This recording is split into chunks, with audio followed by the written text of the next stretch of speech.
Hello everyone, today we will discussing about the topic Vaman Karma. So let's start. Vaman Karma. Vaman निरुक्ति वम धातु ल्युट प्रत्यय से मिलकर वमन शब्द बनता है। वमन परिभाषा तत्र दोष हरणम ऊर्ध्व भागम वमन संज्ञकम अर्थात ऊर्ध्व भाग अर्थात मुख्य रोग से प्रकोपित वातादि दोष और शरीर के में बाधा करने वाले मलों को निकालना वमन कहलाता है। कफ का प्रमुख स्थान आमाशय है और दोषों को उत्तम मार्ग से वमन द्वारा निवारण किया जाता है। अतः कफ की चिकित्सा में वमन कर्म सर्वश्रेष्ठ है। चिकित्सक द्वारा चिकित्सा हेतु मुख्य मार्ग से दोषों को बाहर निकालना वमन कहलाता है तथा जो किसी रोग विशेष में स्वयं एक रोग व उपद्रव के रूप में होती है वह छर्दी कहलाती है। वमन का महत्व एवं प्रयोजन। कफ रोगों की प्रधान चिकित्सा में वमन कर्म को सर्वश्रेष्ठ कहा गया है। वामक द्रव्यों लाइक मदन फल आदि आमाशय में जाकर अपने प्रभाव से संपूर्ण विकृत कफ को मुख द्वारा ऊर्ध्व मार्ग द्वारा बाहर निकालकर शरीर का शोधन करते हैं। महत्व स्नेहन स्वेदन पश्चात व विरेचन के पूर्व वमन कर्म करना चाहिए, अन्यथा अधः प्रवृत्त कफ ग्रहणी आच्छादन गुरुता व प्रवाहिका उत्पन्न करता है और वमन द्वारा आमाशय का ही नहीं अपितु संपूर्ण शरीर का शोधन होता है। वमन के अयोग्य रोग व रोगी उरक्षत क्षीण अति स्थूल अतिक्रस बालक वृद्ध दुर्बल शांत प्यास से पीड़ित भूख से पीड़ित कार्य करने में से थका हुआ उपवास अध्ययन व्यायाम चिंतन व्यायाम उपवास अध्ययन व्यायाम चिंतन व्यवाय शाम गर्भिणी सुकुमा संवृत कोष्ठ ऊर्ध्वांश रक्तपित्त निरंतर वमन ऊर्ध्व वातरोग निर्भवस्ती अनुवासन बस्ती हृदय रोग उदावर्त मूत्राघात प्लीहा गुल्म उदर स्वर भेद तिमिर शिरशूल संखक कर्णशूल और नेत्रशूल आदि रोग में वमन नहीं करवाना चाहिए। वमन के योग्य रोग व रोगी पीनस कुष्ठ नूतन ज्वर राजक्षमा श्वासकास गलगंड गलग्रह श्रीपद प्रमेय मंदाग्नि विरुद्धाहार अजीर्ण विसूचिका अलसक विष बाधा कृत्रिम सर्प दग्ध विद्ध अधोग रक्तपित्त मुख से कफ निकालना अर्श हृलास अरोचक अविपाक अपची अपस्मार उन्माद अतिसार शोथ पांडुरोग मुख उपाक दूषित दूध वाली स्त्रियां इत्यादि में वमन करना आवश्यक होता है। वमन का निर्देश किया गया है। वमन के द्रव्य मदन फल जीमुतक इंद्रिय धामार्ग उकुटज कृतवेधन पचा और देवदारी। आचार्य चरक व सुश्रुत ने मदन फल को सर्वश्रेष्ठ वामक द्रव्य कहा है। वमनोपक द्रव्य मधुक कविदार कर्बुदार नीप विदुल बिंबी क्षण पुष्पी सदा पुष्पा प्रत्यक पुष्पा इति दशेमाणी वमनोपगानी भवंती अर्थात जो द्रव्य वमन में सहायक होते हैं वे वमनोपक कहलाते हैं। एग्जाम्पल मुरेठी लाल कंचनार श्वेत कंचनार कदम्ब हिज्जल कड़वी कुंदरू मदार क्षण पुष्पी अपमार्ग और मधु। वमन द्रव्यों के गुणकर्म उष्ण तीक्ष्ण सूक्ष्म व्यवायी विकासी और प्रभाव गुणों से युक्त होते हैं। तत्रोष्ण उष्ण तीक्ष्ण सूक्ष्म व्यवाय विकासी न्योषधानि स्ववीयेण हृदमुपेत्य ये इसका श्लोक था। देन वमन द्रव्यों की कल्पना चूर्ण कल्क कषाय वर्ती यवागु शाड़व नवनीत अवलेह कृष्णा तक्र मस्तु घृत मांसत और इक्षर आदि लगभग 33 टाइप की फॉर्मुलेशंस का इसमें वर्णन किया गया है। वमन का परिचय शरीर जानाम दोषाणाम क्रमेण परम औषधम बस्ती विकारे नम तथा तेलम घृतम मधु अर्थात शरीर दोषों को बाहर निकालने के लिए वात के लिए बत्ती पित्त के लिए वेचन और कफ के लिए वमन कर्म सर्वश्रेष्ठ उपाय कहे गए हैं। कफ का स्थान ऊर्ध्व भाग में है और आमाशय यह इसका स्थान कहा गया है और सन्निकृष्ट मार्ग से दोषों को निकालना यह स्वीकृत सिद्धांत है। कफ के लिए आमाशय मूल स्थान है। मूल में कफ का नियमन किया जाने पर वह सभी कफों का नियमन करता है। जैसे केदार में यदि अधिक जल से जगह जगह के चावलों का अतिक्लेदन होता है तो बांध तोड़कर जल निकाल देना उचित होता है। उसी प्रकार वमन कर्म से आमाशयस्थ पोषित दोषों का शोधन होने पर उनसे पुष्ट होने वाले दोषों का स्वयं ही शोधन होता है। वमन केवल रोगों में दोष निवारणार्थ प्रयुक्त होने के साथ स्वस्थ व्यक्तियों में वसंतादि ऋतुओं में स्वास्थ्य रक्षणार्थ हेतु भी किया जा सकता है। क्षीण दोषों में भृंगण प्रकोपित दोषों में समन और वृत्त दोषों में निवारण किया जाता है। वमन की कार्मिकता उष्ण गुण कोजेस विषंद या शीतलता और पाक तीक्ष्ण गुण के कारण ये पाचन छेदन और श्रावण करता है। सूक्ष्म गुण के कारण औषधि संपूर्ण शरीर में फैले स्रोतों में शीघ्रता से प्रवेश कर जाती है। व्यवहारिक गुण से औषधि बिना पचे ही संपूर्ण शरीर में पहुंच जाती है, फैलकर दोषों का पाचन करती है और विकासिक गुण के कारण औषधि धातुओं से संश्लिष्ट दोषों को अलग अलग करती है। इस प्रकार उष्ण तीक्ष्ण सूक्ष्म व्यवायी विकासी गुण वाली औषधियाँ वीर्य के प्रभाव से हृदय में जाकर धमनियों का अनुसरण कर स्थूल तथा सूक्ष्म स्रोतों में प्रविष्ट हो संपूर्ण शरीर में रहने वाले दोष समूह को अपने उष्ण गुण के कारण बंद कर देती है।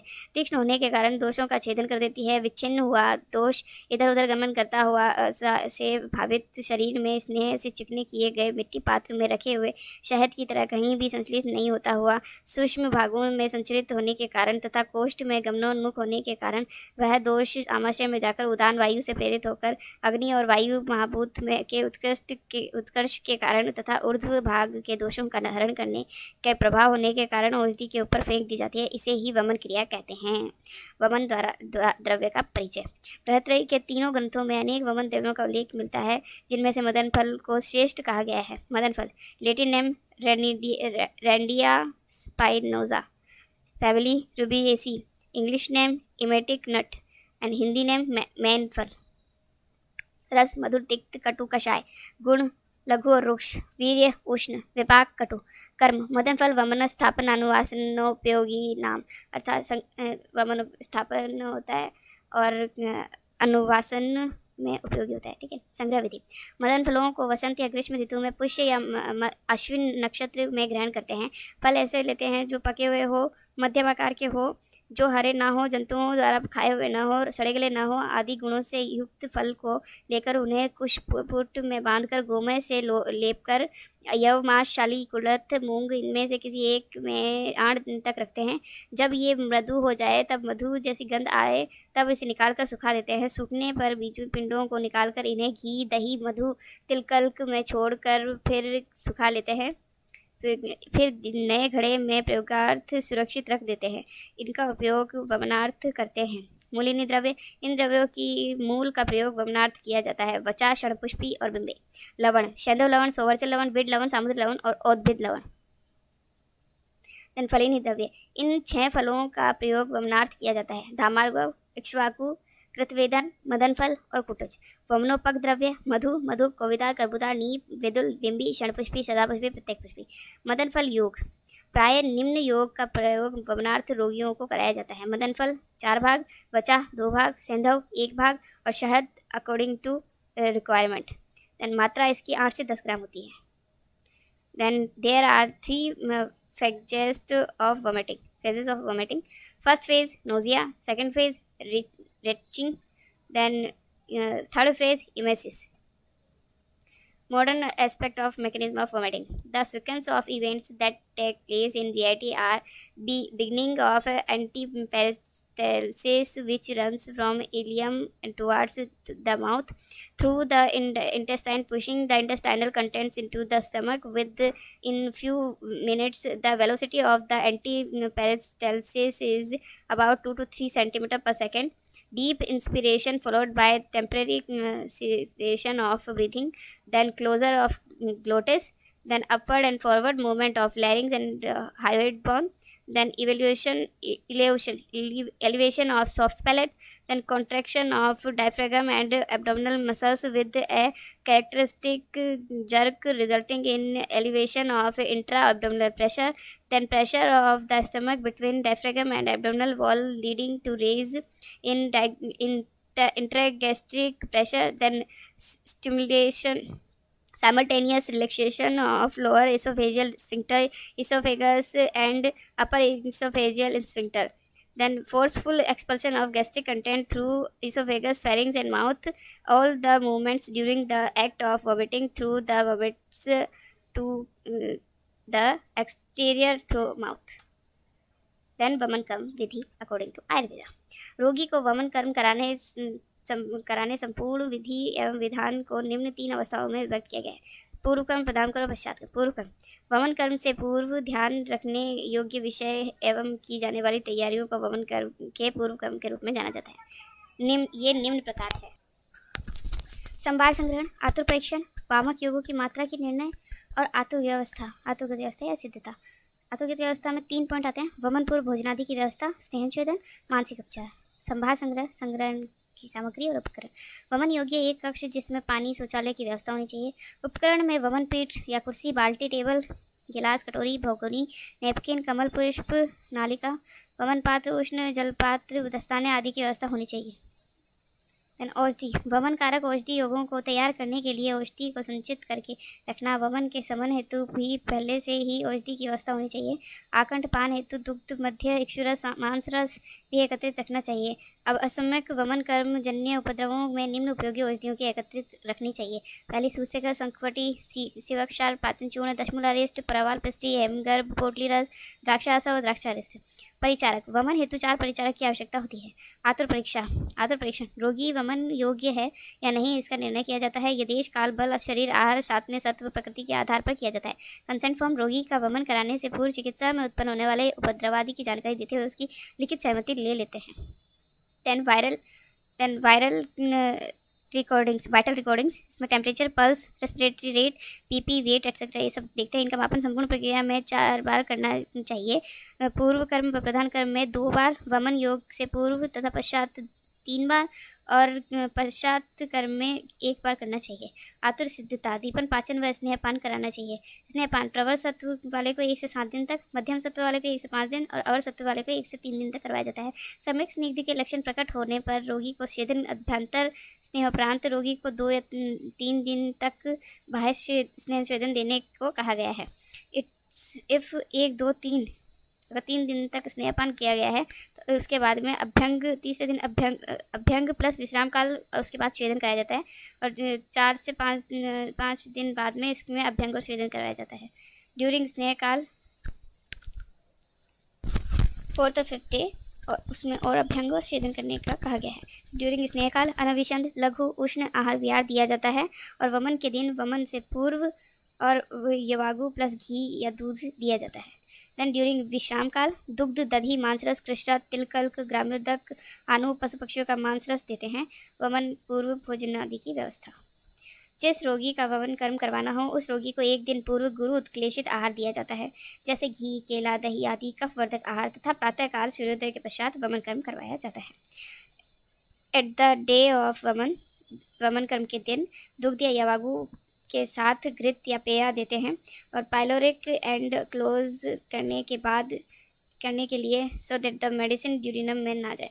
और तब पाइलोरिक एंड को क्लोज किया जाता है ताकि ड्यूडिनम में मेडिसिन ना जाए। इसके लिए हम उसे वमन कर्म के दिन पे यवागु के साथ में घृत का पान या फिर दूध के साथ में घृत का पान या यवागु के साथ में पेया का पान करवाया जाता है। स्नेहन स्वेदन, रोगी का यथोचित स्नेहन स्वेदन किया जाता है। स्नेहन अभ्यंग किया जाता है प्लस स्नेहपान दोनों विधि से किया जा सकता है। स्नेहन ठीक है। मानसिक उपचार, रोगी को ठीक प्रकार से बातचीत करना, वमन के प्रति श्रद्धा एवं विश्वास को जागृत करना, उसका हौसला बढ़ाना। रोगी की वेशभूषा की भी साफ सुथरी तथा सुविधाजनक होनी चाहिए। वामक योग की मात्रा का निर्णय, आचार्य चरक के मतानुसार वह मात्रा श्रेयस्कर है जो कि अल्प मात्रा में प्रयुक्त होने पर भी अधिक दोषों का निवारण करती हो और वेगों को अच्छी तरह से प्रवृत्त करती हो। मदन फल पिपली को अंतर्नख मुष्टि प्रमाण में लेने को कहा गया है। आचार्य सुश्रुत अनुसार रोग बल, पुरुष बल व अग्नि बल के अनुसार औषधि मात्रा का निर्णय करना चाहिए। व्याधि बल से अधिक बलवान मात्रा व्याधि के प्रशमन के साथ साथ अन्य विकार उत्पन्न कर सकती है। जैसे यदि औषधि रोग से अधिक बलवान है तो विबंध होता है, यदि औषधि अग्नि से अधिक बलवान है तो विष्टम्भ अजीर्ण होता है, और यदि औषधि रोगी बल से अधिक बलवान है तो मूर्छा का उत्पन्न करता है। रोग से उत्पन्न है तो रोग से आर, अग्नि से ज़्यादा है तो अग्नि ए, और पेशेंट के बल से ज़्यादा है तो पी। ठीक है। देन आचार्य वाग्भट, इसको हम RAP से डिनोट करते हैं। देन आचार्य वाग्भट, औषध की मात्रा व्याधि बल, कोष्ठ, वय, देश, काल और आदि के विचार कर ही निश्चित करने का निर्देश दिया है। आचार्य षडांगन के अनुसार क्वाथ 963 और चूर्ण क्वाथ जो है 9 प्रस्थ और की प्रवर मात्रा, मध्य मात्रा 6 प्रस्थ और अवर मात्रा शुद्धि के लिए 3 प्रस्थ मानी है। और चूर्ण कल्क और अवलेह के लिए प्रवर मात्रा 3 पल, मध्य मात्रा 2 पल और अवर मात्रा 1 पल मानी है। इनको याद करने के टिके क्वाथ की मात्रा है 963 और चूर्ण कल्क अवलेह को 321 के थ्रू डिनोट करके हम उसे याद कर सकते हैं। प्रधान कर्म, रोगी को वामक योग पिलाने से लेकर वमन क्रिया पूर्ण होने तक जो कर्म संपादित किया जाता है वह प्रधान कर्म के अंतर्गत आते हैं। वामक योग का सेवन, मदन फल योग का सेवन करने के पश्चात आतुर की परिचर्या और निरीक्षण, देन वमन के वेग विनिर्णय या निर्णय, अयोग, संयोग, अतियोग का निरीक्षण, देन वमन व्यापक के निर्णय और उपचार। वामक योग सेवन। वामक योग सेवन रोगी को वमन गृह में ले जाने के बाद जानु पर्यंत ऊंचे वमन पीठ या कुर्सी आदि पर उत्तर या पूर्व मुख बैठाएं। रोगी को के vital recordings, BP, pulse rate, respiratory temperature का एक चार्ट बना लेते हैं।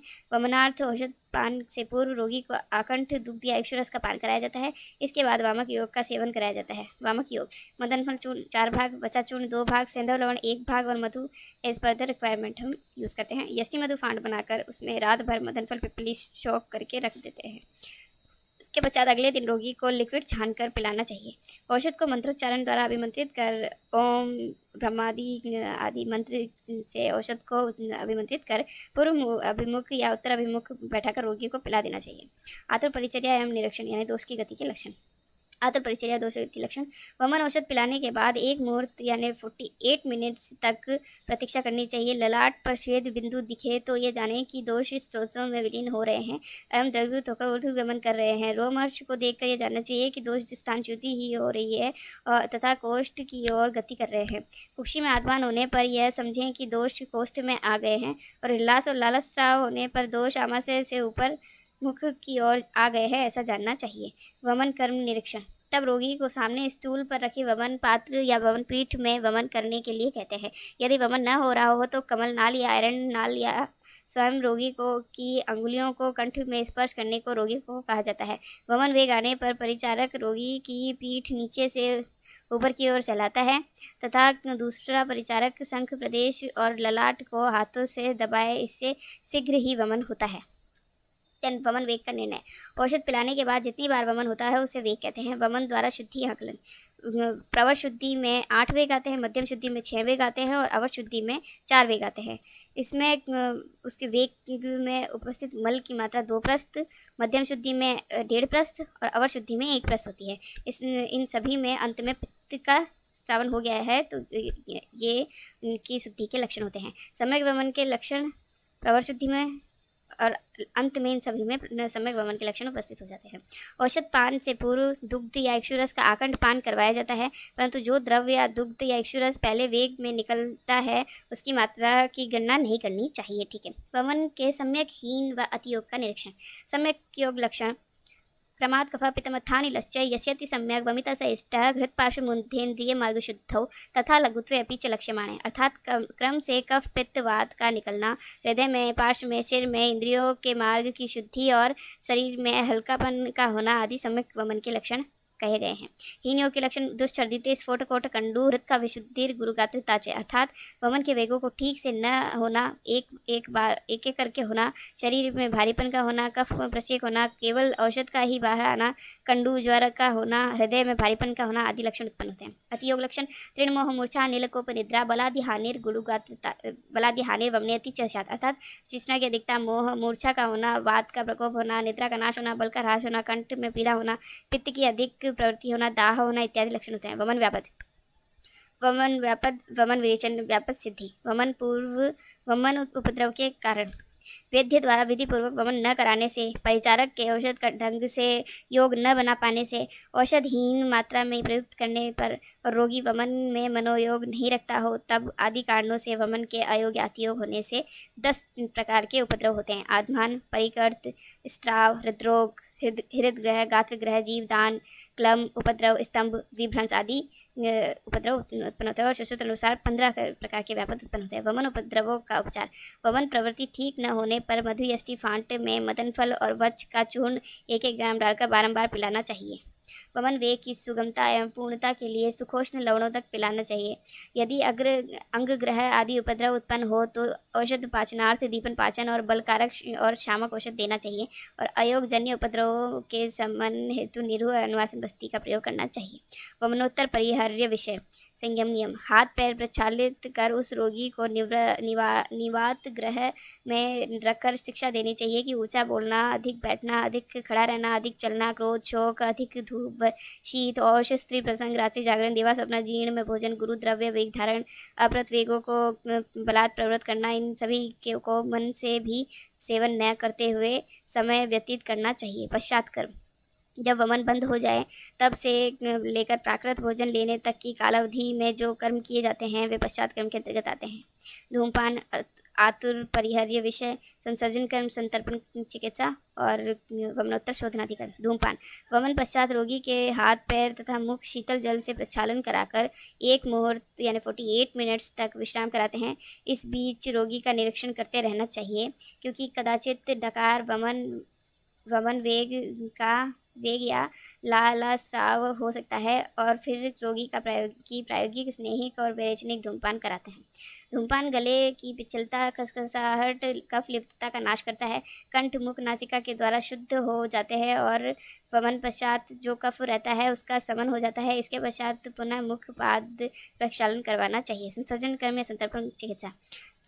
पेयाम विलेपी अकृतम कृतम च युषम रसम तिद्विरथैकश्च क्रमेण सेवेत विशुद्धकायः प्रधान मध्यावरः शुद्धि सिद्ध। अर्थात वमन होने के बाद आमाशय में शोभ होने के कारण रोगी की अग्नि मांद्य हो जाता है।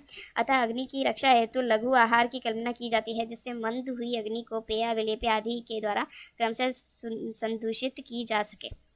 प्रवर शुद्धि संसर्जन क्रम। यह इसमें केवल कुल 12 अन्नकाल होते हैं और ये 7 दिन तक करवाया जाता है। प्रातःकाल वमन के दिन शुद्धि होने के पश्चात प्रातःकाल में कुछ नहीं दिया जाता है। सायंकाल में पेया, द्वितीय प्रातःकाल पेया, सायंकाल पेया, तृतीय दिन में प्रातःकाल विलेपी, सायंकाल विलेपी, चतुर्थ दिन में प्रातःकाल विलेपी, सायंकाल आकृत्युष, पंचम दिन प्रातःकाल आकृत्युष, सायंकाल कृत्युष और षष्ठ दिन सायंकाल अकृत मांसरस और प्रातःकाल अकृत मांसरस, सायंकाल अकृत कृत मांसरस और सप्तम दिवस पर प्रातःकाल कृत मांसरस और सायंकाल सामान्य आहार, यानी कुल 12 अन्नकाल होते हैं। मध्यम शुद्धि संसर्जन क्रम। इसमें 5 दिन तक कराया जाता है और इसमें जो है 8 अन्नकाल होते हैं। इसमें प्रातःकाल उसे कुछ नहीं दिया जाता है। सायंकाल उसे पेय दी जाती है, दूसरे दिन उसे प्रातःकाल पेय दी जाती है और सायंकाल विलेपी दी जाती है। तीसरे दिन उसे प्रातःकाल विलेपी दिया जाता है और सायंकाल आकृत्युष दिया जाता है। चतुर्थ दिन प्रातःकाल उसे कृत्युष दिया जाता है और सायंकाल आकृत मांसरस दिया जाता है।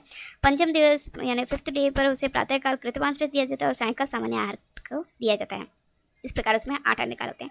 अवर शुद्धि 3 दिन तक के लिए होती है और इसमें 4 अन्नकाल होते हैं। इसमें प्रातःकाल पेशेंट को कुछ नहीं दिया जाता है, सायंकाल पेय दी जाती है, दूसरे दिन प्रातःकाल उसे विलेपी दी जाती है और सायंकाल कृत मांसरस दिया जाता है। तृतीय दिवस उसे कृत अकृत यूष, द्वितीय में सायंकाल उसे कृत अकृत यूष दिया जाता है। तृतीय दिवस पर उसे प्रातःकाल कृत मांसरस दिया जाता है और सायंकाल में सामान्य अन्न आहार स्टार्ट कर दिया जाता है। फिर अन्नकाल के अनुसार संसर्जन क्रम। प्रवर शुद्धि होने पर उसमें 3 अन्नकाल तक उसे 3 अन्नकाल दिया जाता है 7 दिन तक। और अब मध्यम शुद्धि में 2 अन्नकाल होते हैं और अवर शुद्धि में 1 अन्नकाल तक उसे दिया जाता है। और इसमें प्रवर शुद्धि में 7 दिन तक संसर्जन क्रम होता है, मध्यम शुद्धि में 5 दिन तक और अवर शुद्धि में इसको 3 दिन तक करवाया जाता है। देन शुद्धि अनुसार पेयादि संसर्जन क्रम। प्रथम दिवस प्रातःकाल कोई अन्न नहीं दिया जाता है, सायंकाल उसमें पेय दी जाती है। द्वितीय दिवस में प्रातःकाल उसमें पेय दी जाती है और सायंकाल में पेय दी जाती है प्रवर शुद्धि में। मध्यम शुद्धि में उसे प्रथम दिवस पेय दी जाती है, द्वितीय शुद्धि में पेय विलेपी दी जाती है, पेय सुबह दी जाती है, शाम को विलेपी दिया जाता है। और अवर शुद्धि में प्रथम दिवस पर पेय दी जाती है, द्वितीय दिवस पर विलेपी प्रातःकाल और सायंकाल कृतकृत मांस यूज दिया जाता है। तृतीय दिवस पर प्रातःकाल विलेपी और सायंकाल भी विलेपी दिया जाता है प्रवर शुद्धि में। मध्यम शुद्धि में विलेपी और अकृत यूष दिया जाता है और अवर शुद्धि में जो है प्रातःकाल कृतकृत मांसरस और सामान्य आहार दिया जाता है शाम को। चतुर्थ दिवस पर प्रवर शुद्धि में प्रातःकाल विलेपी दिया जाता है और सायंकाल अकृत्युष दिया जाता है। मध्यम शुद्धि में प्रातःकाल चतुर्थ दिवस पर कृत्युष दिया जाता है और सायंकाल में अकृत मांसरस दिया जाता है। पंचम दिवस पर प्रवर शुद्धि में कृत्युष दिया जाता है और सायंकाल में कृत्युष दिया जाता है। और मध्यम शुद्धि में पंचम दिवस पर प्रातःकाल कृत मांसरस दिया जाता है और रात्रि में सामान्य आहार दिया जाता है। षष्ठम दिवस पर प्रवर शुद्धि में अकृत मांसरस दिया जाता है और सायंकाल कृत मांसरस दिया जाता है। और सप्तम दिवस पर प्रातःकाल कृत मांसरस और सायंकाल सामान्य आहार दिया जाता है। प्रवर शुद्धि में 12 अन्नकाल होते हैं, मध्यम शुद्धि में 8 अन्नकाल होते हैं और अवर शुद्धि में 4 अन्नकाल होते हैं। अकॉर्डिंग टू आचार्य सुश्रुत, कफ वृद्धि में कुलत्थ, कफ क्षय में पेया और वात वृद्धि में मांसरस आदि जो है दिए जाते हैं। संतर्पण क्रम। कफ पित्ते अविशुद्धे अल्पम मध्य पे वातपेत्तिके तर्पण आदि क्रमम कुर्यात् पेय अभिषन्द्येत तान, अर्थात जिस रोगी के कफ पित्त का शोधन पूर्ण रूप से न हुआ हो, जो मध्य पीने वाला हो या वात पित्त प्रकृति का हो, उसे तर्पण आदि के क्रम से के साथ पथ्य देना चाहिए। रोगी की निर्बलता एवं दोषादि का विचार कर संसर्जन क्रम के स्थान पर संतर्पण क्रम का प्रयोग किया जाता है। तर्पण योग फाणित, दही, जल, कांजी, उदावर्त एवं मूत्र कृच्छ में हितकारी होता है। जो का सत्तू में संभाग मधु चीनी मिलाकर और मदिरा में घोलकर पीने से वात, मल मूत्र एवं कफ पित्त का अनुलमन होता है। वमनोत्तर शोधन पश्चात कर्म समन हेतु वमन के बाद यदि अन्य उपक्रम न करना हो तो जिस व्याधि के लिए शोधन किया गया था उसकी समन की चिकित्सा प्रारंभ करते हैं। और विरेचन हेतु वमन के बाद यदि विरेचन करना हो तो 7वें दिन शाम को प्राकृत भोजन के बाद पुनः 9वें दिन में स्नेहपान प्रारंभ करना चाहिए, क्योंकि धातु पाक क्रम के अनुसार कम से कम 7 दिन हो जाने के बाद ही पुनः स्नेहपान प्रारंभ करना ही ठीक है। यदि 15वें दिन से पूर्व विरेचन क्रम प्रारंभ करें तो अग्नि बल की मंदता के कारण सम्यक नहीं होगा, जिससे कि वमन के 15वें दिन विरेचन आ जाए। यह दूसरा स्नेहपान काल पूरे 7 दिन तक आवश्यक नहीं है। 9वें दिन से 11वें दिन तक स्नेहपान और 12वें, 13वें, 14वें दिन तक विश्राम काल और 15वें दिन विरेचन दिया जाना चाहिए। मध्यम शोधन वालों में और अवर शोधन वालों में यह क्रम कुछ कम हो सकता है, परंतु इसका स्पष्ट निर्देश नहीं मिलता है। अनुवासन हेतु प्रवर शुद्धि में वमनोत्तर 6 दिन संसर्जन क्रम, 6 दिन स्नेहपान कर 12, 13 और 14 दिन विश्राम करने के बाद स्नेहन छेदन कर 15वें दिन विरेचन करना चाहिए। चरक ने 9वें दिन स्नेहपान या अनुवासन देने को कहा है। इसमें वमन के बाद विरेचन देना हो तो 9वें दिन से स्नेहपान कर पूर्वोक्त क्रम से वमन विरेचन करवाएं, और विरेचन के बाद बस्ती देना हो तो 9वें दिन अनुवासन बस्ती दे, ऐसा समझना चाहिए। मध्यम तथा अवर शुद्धि में क्रमशः 5वें और 3रे दिन प्राकृत भोजन दिया जाता है, तथापि उनमें भी स्नेहपान 9वें दिन से ही प्रारंभ करना चाहिए। वमन कारमुक्ता, मोड ऑफ एक्शन ऑफ वमन। वामक औषध यानी उष्ण तीक्ष्ण वायु विकासी गुणयुक्त जो वामक औषध है वो देने के बाद स्ववीर्य से यह हृदय में प्रवेश कर धमनियों का अनुसरण करती है।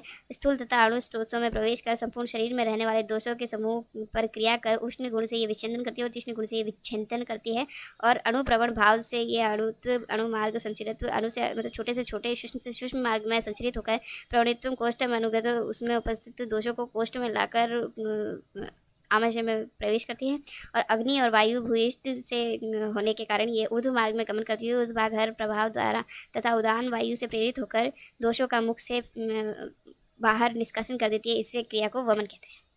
वमन क्रिया का प्रभाव, वामक द्रव्य क्लेश उत्पन्न करते हैं और दोषों को चलायमान कर देते हैं। फिर जिससे लाल स्राव, श्वेत प्रवृत्ति, श्वास व स्रोतों में कफ का स्राव और अन्य नलिका में कफ स्राव बढ़ जाता है, जिससे नाड़ी की गति तीव्र हो जाती है, श्वास गति अनियमित हो जाती है। वमन के समय आमाशय का ऊर्ध्व द्वार खुल जाता है, अर्धोद्वार बंद हो जाता है और तीव्र संकोच विकास की गति उत्पन्न होती है। उदर की पेशियों की और महाप्राचीन पेशी की संकोच गति और प्रबल हो जाती है, जिससे आमाशय के पदार्थ ऊपर की ओर फेंक दिए जाते हैं और इस प्रकार दोषों के निकल जाने से कफज विकार शांत हो जाते हैं और इस क्रिया को वमन कहते हैं। नेक्स्ट है विरेचन कर्म, ये हम अगले वीडियो में देखेंगे। If you like my video please like, share and subscribe my channel. Thank you.